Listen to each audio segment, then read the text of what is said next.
Hi viewers, చాలా days తర్వాత మళ్ళీ దగ్గర 2 months గ్యాప్ అనుకుంటా వ్యూయర్స్. మరి చాలామంది అసలు కొంతమంది కామెంట్స్ కూడా వీడియో ఇంకా చేయట్లేదు అని కొంతమంది వ్యూయర్స్ కామెంట్లో కూడా అడిగారు. అలానే ఇంటర్ 10th కంప్లీట్ అయ్యి ఇంటర్ ఫస్ట్ ఇయర్ వచ్చిన వాళ్ళు కూడా కొన్ని వీడియోస్ పెట్టండి సార్ అన్నట్టు కూడా అడిగారు.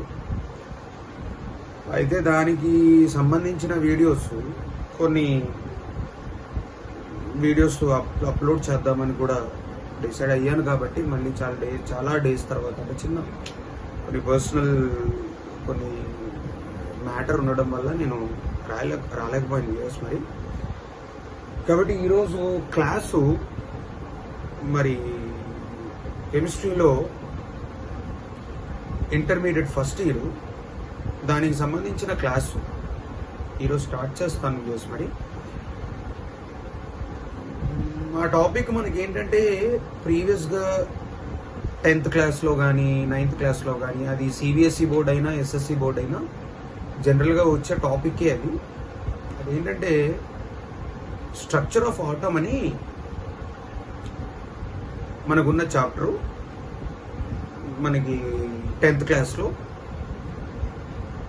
ఎస్ఎస్సి బోర్డులో, అలానే మనకి 9th క్లాస్లో కూడా ఎస్ఎస్సి బోర్డులో ఈ స్ట్రక్చర్ ఆఫ్ ఆటమ్కి సంబంధించిన ఇన్ఫర్మేషన్ మనకి 9th క్లాస్లో కూడా what is inside an atom అని మనకు ఒక చాప్టరు. ఇలా మనకి 9th క్లాస్ నుంచి బేసిక్ స్టార్ట్ అయ్యి మనకి 10th క్లాస్లో ఉన్న టాపిక్ స్ట్రక్చర్ ఆఫ్ ఆటము. దాని తర్వాత మళ్ళీ మనకి ఇంటర్ ఫస్ట్ ఇయర్లో అటామిక్ స్ట్రక్చర్ అని మనకి కెమిస్ట్రీలో మనకు ఒక టాపిక్. మరి ఈ ఉన్న అటామిక్ స్ట్రక్చర్కి సంబంధించి కొంత ఇన్ఫర్మేషన్ నేను క్లియర్ కట్గా యాక్చువల్గా నేను 1 షాట్లో నేను ఇది క్లోజ్ చేయొచ్చు. కానీ 1 షాట్లో క్లోజ్ చేసేదానికన్నా దానికి 1 by 1 స్టెప్స్ అంటే ఒక్కొక్కటి దాన్ని స్లోగా మనం చెప్పుకుంటూ వెళ్దాము. నేను రెగ్యులర్గా దీనికి సంబంధించిన టాపిక్స్ నేను అప్లోడ్ చేస్తూ ఉంటాను. ఒకసారి అందరూ సబ్స్క్రైబ్ చేసి షేర్ చేయండి వ్యూయర్స్. మరి అదే నేను ఇప్పుడు ఫస్ట్గా ఉన్న చాప్టర్ అదేంటంటే కెమిస్ట్రీలో యాక్చువల్గా దీనికన్నా ముందు మనకి బేసిక్ టచ్ ఉండాలి. అదేంటంటే బేసిక్ కాన్సెప్ట్స్ ఆఫ్ కెమిస్ట్రీ అని ఇంటర్లో ఫస్ట్ ఇయర్లో. మరి బేసిక్ కాన్సెప్ట్స్ ఆఫ్ కెమిస్ట్రీ కొంచెం గ్రిప్ ఉన్నట్టయితే మనకి అదేవిధంగా 9th క్లాస్ కొంత కాన్సెప్ట్, 10th క్లాస్ కొంత కాన్సెప్ట్, ఈ 3 కాన్సెప్ట్స్ కలిపి కానీ మనకి కొంత నాలెడ్జ్ ఉన్నట్లయితే మనకి ఆటోమేటిక్గా ఇప్పుడు నేర్చుకునే టాపిక్ ఏదైతే అటామిక్ స్ట్రక్చర్ అని ఉందో ఇది చాలా ఈజీ అవుతుంది. అసలు ఈ అటామిక్ స్ట్రక్చర్ అనే కాన్సెప్ట్ ఎలా స్టార్ట్ అవుతుంది అనేది నేను ఒక్కసారి క్లియర్డ్గా మళ్ళీ నేను ముందు క్లాసెస్ నుంచి ఒకసారి రీకాల్ చేసుకొని, అంటే ఆ ముందు క్లాసెస్లో సంబంధించి ఏ ఉన్నాయి, అసలు ఏ కాన్సెప్ట్స్ తీసుకోవాలి, సైంటిస్టులు ఎవరు, అంటే ఫిలాసఫర్స్ ఎవరు, వాళ్ళు డెఫినెట్గా ఏం చేశారు అనేది ఒకసారి నేను దానికి సంబంధించిన ఇన్ఫర్మేషన్ ఒకసారి నేను క్లియర్ కట్గా చెప్పడానికి ట్రై చేస్తాను వ్యూయర్స్. మరి ఇప్పుడు ఈ అటామిక్ స్ట్రక్చర్ అనే వర్డ్లో మనకి నేమ్ అనేది కనిపిస్తుంది. అది ఏంటంటే ఆటమ్ అనే వర్డ్ ఉంది. ఆటమ్ అలానే స్ట్రక్చర్. స్ట్రక్చర్ అంటే దాని షేప్.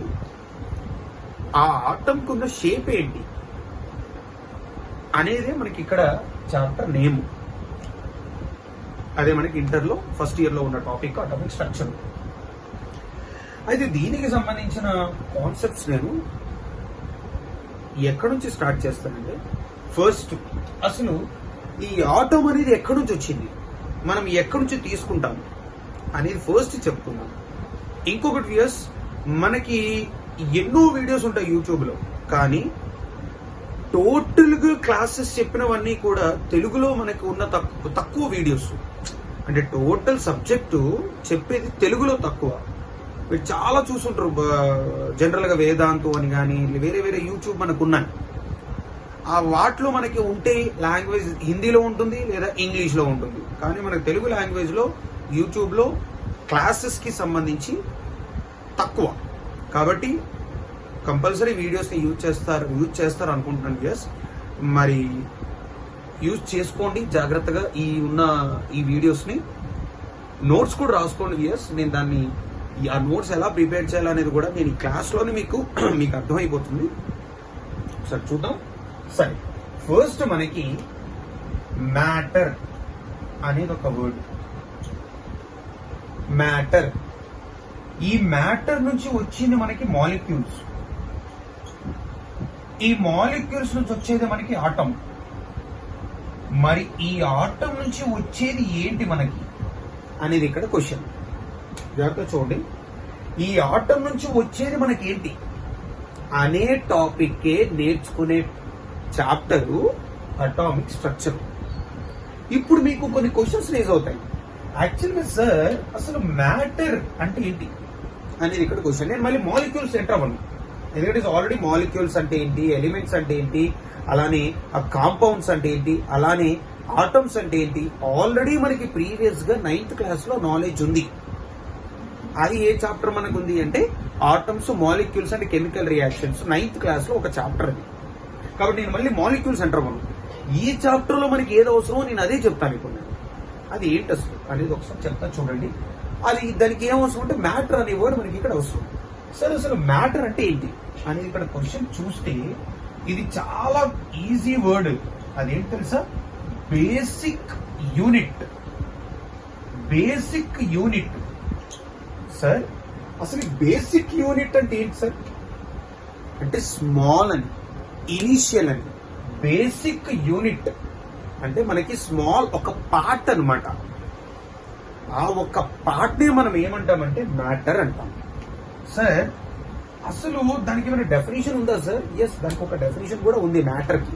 దాన్ని ఏమంటామంటే that is having mass and also occupies space అని అంటాం. అండ్ ఆల్సో ఆక్యుపైస్ స్పేస్ అని చెప్తాం. ఓకే, ఇది మనకి రిలేటెడ్ అయిన ఎవరికి అంటే మ్యాటర్ కి. ఈ మ్యాటర్ నుంచి మనకు వచ్చిన వర్డ్ ఏంటంటే ఆటం. మరి మ్యాటర్ అంటే ఏంటో కూడా తెలిసింది మనకి. మరి ఇక్కడ క్వశ్చన్కి వస్తే సార్ మరి ఆటం అంటే మనం ఏం తీసుకోవచ్చు అనేది ఇక్కడ చూస్తే ఎక్స్ప్లెనేషన్. సార్ మేజర్ గా ఆటం అనేది తెలియాలంటే ఇంకా మనము కొన్ని కాన్సెప్ట్స్ చూడాలి. అది ఏంట కాన్సెప్ట్ అంటే మనకి జనరల్ గా తెలుసు. అది ఏంటంటే సార్ మనం ఒక వర్డ్ యూజ్ చేయొచ్చు. జనరల్ గా మనకు తెలుసు ఆ వర్డ్ ఏంటని. మనకి ఒక ఆటం ఉంది అనుకున్నాం, ఒక ఆటం. ఓకే, ఆ ఆటము ఎక్కడి నుంచి వచ్చింది మనకి? మ్యాటర్. అసలు మ్యాటర్ అంటే ఏంటి? Things, materials, substances. ఎగ్జాంపుల్ గా మన చుట్టూ ఏ ఆబ్జెక్ట్ తీసుకున్నా అన్ని మ్యాటరే. ఇంకా నేను డెప్త్ ఎంటర్ అవ్వను, అన్ని మ్యాటరే.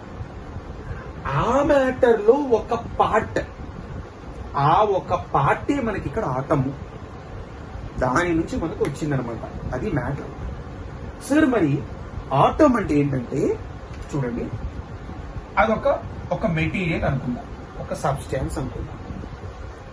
దాంట్లో మనకి ఏముంటుంది తెలుసా? జనరల్ గా న్యూక్లియస్ అనేది ఉంటుంది. ఇక్కడ న్యూక్లియస్ అది ఎక్కడ ఉంటుందంటే సెంటర్ లో ఉంటుంది. ఆ న్యూక్లియస్ అనేదే మనకి నేమ్స్ మళ్ళీ ఉంటాయి. సార్ ఆ సెంటర్ లో ఉన్న న్యూక్లియస్ లో మనకు ఉండే నేమ్స్ ఏంటంటే ప్రోటాన్స్, న్యూట్రాన్స్ అనేవి మనకి వర్డ్స్. మరి ఇక్కడ ప్రోటాన్స్ అంటే ఏ చార్జు? పాజిటివ్ చార్జ్డ్ పార్టికల్ అనొచ్చు, లేదా అయాన్స్ అనొచ్చు. అంటే ప్రోటాన్స్ అనేది మనకి పాజిటివ్లీ చార్జ్డ్. మరి న్యూట్రాన్స్ అంటే ఏంటి? No charge. ఓకే, మరి న్యూట్రాన్స్ అంటే ఏంటంటే నో చార్జ్. మరి నో చార్జ్ అంటే అసలు చార్జ్ ఉండదు, ప్లస్ ఉండదు, మైనస్ ఉండదు. దాన్ని మనం న్యూట్రాన్స్ అంటాం. ఈ రెండు వర్డ్స్ మనకు ఉండేది ఎక్కడ అంటే న్యూక్లియస్. దాన్ని మనం న్యూక్లియాన్స్ అని కూడా చెప్తాం. ఇప్పుడు దానికి ఎక్స్ప్లెనేషన్కి వస్తే మరి దాని చుట్టూ ప్లేస్ ఉంది కదా. ఇప్పుడు న్యూక్లియస్ చుట్టూ మనకు ప్లేస్ ఉంది. దాన్ని ఏమంటాం తెలుసా? క్లౌడ్ అని కూడా చెప్తాం. క్లౌడ్ అంటే ఆ న్యూక్లియస్ చుట్టూ ఉన్న ప్లేస్ ని ఏమంటామంటే క్లౌడ్ అంటాం. ఆ క్లౌడ్ లో ఉండేవి ఏంటి తెలుసా? ఎలక్ట్రాన్స్. అందుకే టోటల్ వర్డ్ ఏమన్నామంటే ఎలక్ట్రాన్ క్లౌడ్ అని అంటాం. అంటే న్యూక్లియస్ చుట్టూ ఏవైతే సరౌండెడ్ అయి ఉన్నాయో ఆ ఉన్న స్పేస్ లో దానినే మనం ఎలక్ట్రాన్ క్లౌడ్ అంటాము. ఆ ఎలక్ట్రాన్ అనే వర్డ్ ఎందుకు వాడామంటే ఆ న్యూక్లియస్ చుట్టూ ఎలక్ట్రాన్స్ రివాల్వ్ అవుతూ ఉంటాయి కాబట్టి దాన్నే మనము ఎలక్ట్రాన్ క్లౌడ్ అని చెప్పాము. ఇప్పుడు చూడండి, ఆ ఎలక్ట్రాన్స్ అనేది ఏ షేప్ లో తిరుగుతూ ఉంటాయి అంటే స్పెరికల్ గా తిరుగుతూ ఉంటాయి. ఆ ఎలక్ట్రాన్స్ మనము ఏ సైన్ తో చెప్తామంటే మైనస్ సైన్ తో చెప్తాం. ఆ ఎలక్ట్రాన్స్ నే మనము మైనస్ సైన్ తో చెప్తాము. అదే ప్రోటాన్స్ సెంటర్ లో ఉన్నదాన్ని ప్లస్ అని చెప్తాము. అదే మనం న్యూట్రాన్స్ అనేది నో చార్జ్ అని చెప్తాము. ఇవి మనకున్న కొంత బేసిక్ ఎక్స్ప్లెనేషన్. అండ్ ఇంకొకటి కూడా చెప్తున్నాం, ఈ ఆటం అనేది వి కాంట్ సీ, అంటే మనము నేక్డ్ ఐతో మనం చూడలేము. నేక్డ్ అంటే ఏంటి? డైరెక్ట్ గా, అంటే మైక్రోస్కోప్ అలాంటివి ఏవి వాడకుండా మన డైరెక్ట్ గా కళ్ళతో చూడడానికి మనకి ఈ ఆటం అనేది మనకు కనపడదు. అంటే అంత చిన్న సైజ్ అన్నమాట. ఏది అంటే ఆటం. ఇదే కాకుండా ఇంకా దీనికి ఎక్స్ప్లెనేషన్కి వస్తే బేసిక్ గా సార్ మనము ఒక బాల్ తీసుకున్నాం. యాక్చువల్ నా దగ్గర ఇప్పుడు బాల్ లేదు, ఆ షేప్ ఉంది. నా దగ్గర ఒక బాల్ ఉంది అనుకున్నాం. ఓకే, ఒక ఎగ్జాంపుల్ గా చెప్తాం. ఒక బాల్ ఉంది. ఆ బాల్ ఏంటి మనము కన్సిడరేషన్ చేయాలి? ఆ బాల్ అనే దాన్ని నేను న్యూక్లియస్ అంటాను. జాగ్రత్త చూడండి, ఎగ్జాంపుల్ చెప్తాను. ఆ బాల్ అనే దాన్ని నేను న్యూక్లియస్ అని చెప్తాను. ఆ న్యూక్లియస్ అనే దగ్గర నుంచి ఒక 5 కిలోమీటర్స్ రేడియస్ లో, జాగ్రత్త చూడు, 5 కిలోమీటర్స్ రేడియస్ లో మనకి ఏముంటాయంటే ఆ చుట్టూ ఎలక్ట్రాన్స్ ఉంటాయి. అదే కదా ఇప్పుడు నేను ప్రీవియస్ గా ఎక్స్ప్లెనేషన్ ఇచ్చింది. న్యూక్లియస్ అంటే సెంటర్, దాని చుట్టూ ఉన్నదాన్ని ఏమని చెప్పాను? ఎలక్ట్రాన్ క్లౌడ్ అన్నా. మరి ఎలక్ట్రాన్ క్లౌడ్ అంటే ఏంటి? అక్కడ ఎలక్ట్రాన్స్ ఉన్నట్లు, తిరుగుతున్నట్లు. ఏ షేప్ లో తిరుగుతున్నట్టు? స్పెరికల్ గా తిరుగుతున్నట్లు, సర్క్యులర్ గా తిరుగుతున్నట్లు. మరి ఇలా డిఫరెంట్ గా ఎలక్ట్రాన్స్ సర్క్యులర్ గా, స్పెరికల్ గా న్యూక్లియస్ నుంచి, ఆ న్యూక్లియస్ అని నేను బాల్ అనుకుంటే 5 కిలోమీటర్స్ రేడియస్, అంటే అంత డిస్టెన్స్ లో నాకు ఏమున్నాయంటే ఎలక్ట్రాన్స్ ఉన్నాయి. అంటే ఇప్పుడు మీకు ఏమని అర్థమైంది? ఆ ఎలక్ట్రాన్స్ దగ్గర మనకి ఆటం ఉన్నట్లు. చూసారా? అంటే అక్కడ ఆటం ఉంటే ఆ ఆటం నుంచి మనకి న్యూక్లియస్ ఎంత దూరం ఉన్నట్లు, అంటే మనకి ఎంత స్మాలర్, ఎంత చిన్నగా మనకి ఆటమే మనకి చిన్నది. మళ్ళీ ఆటంలో కూడా అంత చిన్నగా ఉన్న పార్టికల్స్ ఏంటి అంటే న్యూక్లియస్. అది కూడా చిన్న ఒక స్పేస్ లో మనకి అది ఆక్యుపై అయి ఉంటుంది. ఆ ఆటంలో అంత డిస్టెన్స్ అన్నమాట. దాన్నే మనం ఏమన్నామంటే న్యూక్లియస్ అన్నాం. చూసారా? ఇది మనకి అంటే ఈ బేసిక్ ఇన్ఫర్మేషన్ అనేది చాలా జాగ్రత్తగా మీరు నోట్స్ దీన్ని కాపీ చేసుకోండి. అంటే దీని సెంటెన్స్ ఫార్మేషన్ మీరు కాపీ చేసేసుకోవచ్చు. 2-3 టైమ్స్ ఈ వీడియోని చూస్తే మీకు ఆటోమేటిక్ గా ఆ నోట్స్ ఎలా ఫ్రేమ్ చేయాలి, ఎలా పాయింట్ వైజ్ రాయాలని మీకు ఒక క్లారిటీ వచ్చేస్తుంది. అందుకు నేను ఆ పాయింట్ వైజ్ చెప్పినట్లే, నేను ఆ పాయింట్స్ ఎలా రాసుకోవాలని చెప్పినట్లే నేను ఇక్కడ ఎక్స్ప్లెనేషన్ ఇస్తున్నాను అనమాట. ఓకే, ఇది మనకున్న కొంత ఎక్స్ప్లెనేషన్.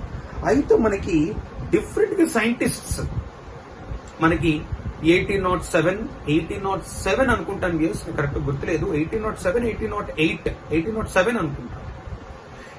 ఆ ఇయర్ లో మనకి డాల్టన్ అనే సైంటిస్ట్ మనకి ఎలక్ట్రాన్స్ కోసం ఈ ఉన్న ఆటం గురించి చెప్పాడనమాట.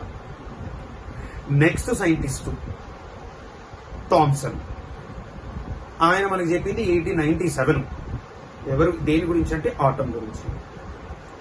ఆటం గురించి చెప్పడమే కాకుండా దానిలో ఎలక్ట్రాన్స్, అంటే ఎలక్ట్రాన్స్ ఎలా ఫిల్ అయి ఉంటాయి, ఏ ఆర్డర్ లో ఫిల్ అయి ఉంటాయి అని చెప్పే కాన్సెప్ట్ గురించి ఈ అందరూ ఫిలాసఫర్స్ అందరూ కూడా రావడం అయిందనమాట.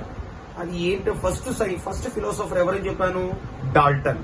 ఎప్పుడు అంటే 1807. అదే మనం 1897 లో చూసుకుంటే థామ్సన్, ఈయన ఎవరి సైంటిస్ట్ అంటే ఫస్ట్ ఎలక్ట్రాన్స్ ని ఇన్వెంట్ చేసిన సైంటిస్ట్ ఫిలాసఫర్ ఎవరు అంటే జేజే థామ్సన్. ఆయననే మనకి 1897 లో ఈ ఎలక్ట్రాన్స్ ని ఎలా ఫీల్ చేయగలము అనేది చెప్పిన సైంటిస్ట్. మరి 1911 లో మనకి రదర్ఫోర్డ్ అని చెప్పొచ్చు, లేదా రూథర్ఫోర్డ్ అని కూడా చెప్తాం. ఈయన 1811 లో వచ్చిన సైంటిస్ట్. 1911. మరి అదే 1912 లో కూడా మనకి సైంటిస్ట్ వచ్చాడు. ఆయన ఎవరు? నీల్స్ బోర్ అనే సైంటిస్ట్. మరి లాస్ట్ గా ఒక్కొక్కరు కూడా ఫెయిల్ అవుతూ వచ్చారనమాట, ఇంక్లూడింగ్ నీల్స్ బోర్ అనే సైంటిస్ట్ తో సహా. మరి 1912 లో నీల్స్ బోర్ అనే సైంటిస్ట్ ఫెయిల్ అయిపోయిన తర్వాత కూడా నెక్స్ట్ ఎవరు వచ్చారు సైంటిస్టు అంటే నెక్స్ట్ కాన్సెప్ట్ ఏంటి? ఈ నలుగురు కూడా ఫెయిల్ అయ్యాక quantum mechanical model of an atom అనే కాన్సెప్ట్ మీద మనకి ఈ ఎలక్ట్రాన్స్ క్లౌడ్ డెన్సిటీ అని గాని, లేదంటే ఎలక్ట్రాన్ చార్జ్ అని గాని, లేదంటే ఎలక్ట్రాన్ క్లౌడ్ అని గాని మనకు వచ్చిన కాన్సెప్టే quantum mechanical model of an atom. ఇది కూడా మనకి ఒక మంచి కాన్సెప్ట్. మనకి ఇది 10th క్లాస్ లో కూడా మనకు ఆల్రెడీ టాపిక్ ఉంది. ఏ చాప్టర్ అంటే స్ట్రక్చర్ ఆఫ్ ఆటమ్. మరి అలాంటి టాపిక్ మనకి ఇప్పుడు మనము ఈ ఇంటర్ ఫస్ట్ ఇయర్ లో అటామిక్ స్ట్రక్చర్ అనే చాప్టర్ లో మనం చూస్తాం. అయితే ఇక్కడ మనం టాపిక్ వస్తే నేను ఇప్పుడు ఈ సైంటిస్ట్ చెప్పాను, నేను ఫిలాసఫర్స్ నేమ్స్ చెప్పుకుంటూ వచ్చా. డాల్టన్ అని, జేజే థామ్సన్ అని, రదర్ఫోర్డ్ అని, లేదా రూథర్ఫోర్డ్ అని, లేదా నీల్స్ బోర్ అని. వీళ్ళు ఫెయిల్ అయిన తర్వాత మళ్ళీ quantum mechanical model of an atom వచ్చిందని, ఈయన ఫైనల్ గా ఎలా రివాల్వ్ అవుతాయి, ఎలా ప్లేస్ అవుతాయి ఈ ఎలక్ట్రాన్స్ అనేది ఫిక్స్ చేయడం జరిగింది. అయితే వీటన్నింటి మీద కాన్సెప్ట్ కోసం మనం ఇప్పుడు లెర్న్ చేయాల్సిన కాన్సెప్ట్ ఏంటంటే వెంటనే మనకి సబ్ అటామిక్ పార్టికల్స్ అనే కాన్సెప్ట్ మనకి ఇక్కడ వచ్చిందనమాట. అదేంటంటే సబ్ అటామిక్ పార్టికల్స్. ఇప్పుడు టోటల్ గా మనం లెర్న్ చేసే దేనికోసం అంటే మొత్తానికి కూడా క్లియర్డ్ గా ఎలక్ట్రాన్స్ టోటల్ గా మనకి ఎలక్ట్రాన్స్ మీద డిపెండెంట్ అయ్యి చెప్పిన కాన్సెప్ట్ ఇనీషియల్ గా స్టార్ట్ అయిన కాన్సెప్ట్ ఏంటంటే అదే మనకు అటామిక్ స్ట్రక్చర్. మరి ఆ ఎలక్ట్రాన్స్ అసలు ఎలా ప్లేస్ అయ్యాయి అనే కాన్సెప్ట్ మీదనే మనకి ఇప్పుడు నెక్స్ట్ చెప్పుకునే టాపిక్ ఏంటంటే అదే మనకి సబ్ అటామిక్ పార్టికల్స్. మనకి ఉన్న కాన్సెప్ట్ ఏంటంటే సబ్ అటామిక్ పార్టికల్స్. ఇప్పుడు మనము ఆ సబ్ అటామిక్ పార్టికల్స్ అనేది మనము ఎలా చెప్పొచ్చు అనేది ఒకసారి నేను